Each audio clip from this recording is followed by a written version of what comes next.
This is an action hole right here. Now, this is one of my favorite tools to use to clear out a space where I want to start planting. I'm going to plant some creeping spinach and some sugar snap peas right here. They're going to trellis to the fence and grow up. Now, this is an area that I've never planted in before. So people were asking me how to prepare spaces. This is kind of how I do it. I clear out the weeds with that action hoe, leaving the roots in the ground. I come back with this tool, the cultivator.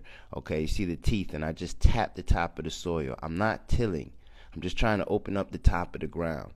Now I come back with this tool. This is the edger, and I make a clear, distinct line, an edge between the eye where I'm walking and the area where I want to grow. That's important to me. After I do that, I'm in the compost pile. I'm looking at the worms. I'm trying to find the best area in the compost pile to get a lot of bioactivity. I want to add this soil right here to the area that I just prepared. So you see me putting it in the wheelbarrow. Now, if you don't have a compost pile, you can buy some soil and you can add it to the area that you're going to start planting, just like this.